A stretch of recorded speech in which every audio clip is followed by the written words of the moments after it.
Welcome to Mike and the Triple G. Thank you so much for taking a little bit of time out of your busy day to follow and grow with me on my journey.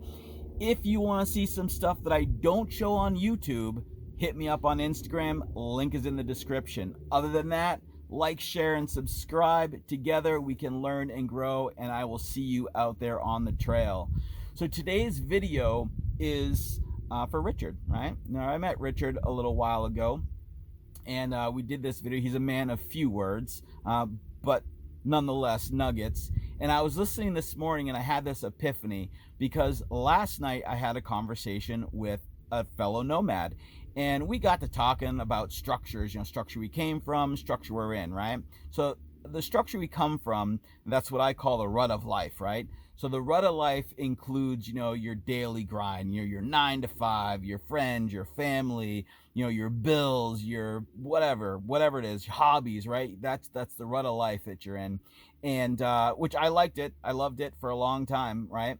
But now I'm in this sort of different space, this nomadic space that's slowly growing in. And it seems like everything is starting to crumble. All that structure is starting to crumble and wither away and mold itself into something new, a new life, right? And with that, it's like this new life of uncertainty and the unknown, and at the same time living in the moment, right? But it gives you the freedom once you understand that it is uncertainty and the unknown that is the adventure. That's the adventure to it, right? Once you can accept it, life just starts to change, in an abundant way, I believe. And so it was just funny how, something I had heard a few weeks ago in this interview didn't really click until I had a conversation with somebody else before I'd even went back to listen to the video. And then I was like, oh, now I get it, right? It's so much more clear, right? So I hope that this happens to all you guys at some point in time where you just, that thing, whatever it is for you, it clicks and you're like, oh, wow, because that's what it's about, meeting people. And this lifestyle, by the way, just allows you to meet so many people quickly and build bonds that will be lifelong bonds.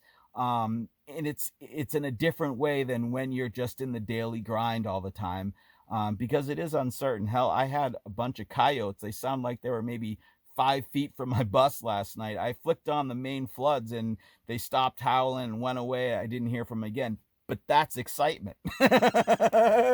Welcome to bus life. Okay, enough about me. Let's get into Richard's video and we'll chat again soon. So hey, Richard. So you're a nomad, and you've been out on the road for a little while, haven't you? Oh yeah, since 70s, pretty much military. Yeah. So so what kind of drives you to live this lifestyle, to kind of to be it, live in the moment, and Oh, the adventure, the romance, for sure. What's next? Well, I've had a pretty full life, and I want to continue. No reason to stop now. right?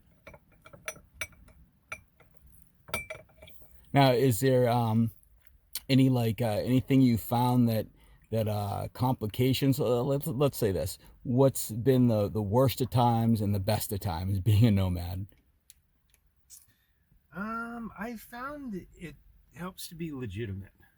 Having a permanent address somewhere, whether it be a friend's or something else, and the longer you have that, the more established you are.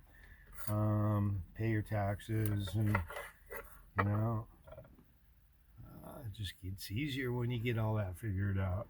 Mm. And for all the people that watch this channel and they're thinking about maybe going out there and giving it a try, maybe taking that leap of faith and leaving the full-time job and packing up in a car and traveling and living a lifestyle, what would you tell them? What would be your best advice?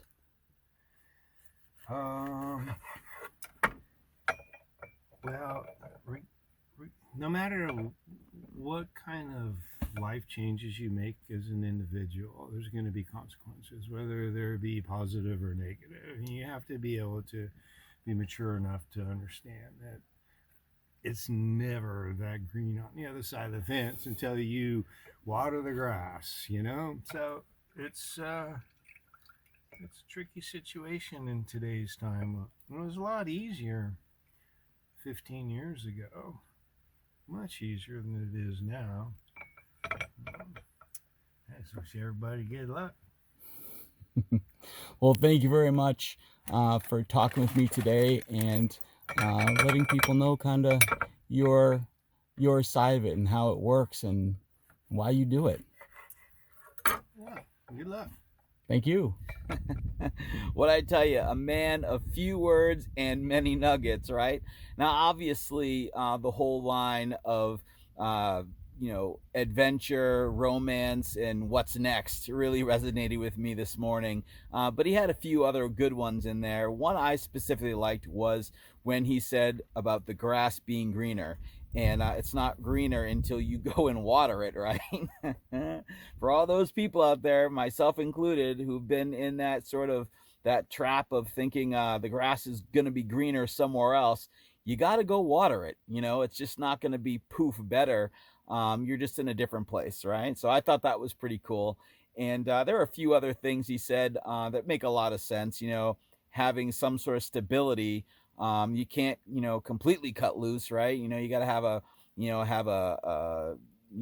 pay your taxes and, have some sort of place for mail to go. And, you kind of have to be established in some way. And that really helps too. So I thank him for all of his nuggets. And, we are undoubtedly lifelong friends on this journey. So I thank him. I've called him multiple times at this point since we parted ways. So, anyways, thank you again, Richard. And thank you all for sharing these few moments with me today. I'll see you on the next one.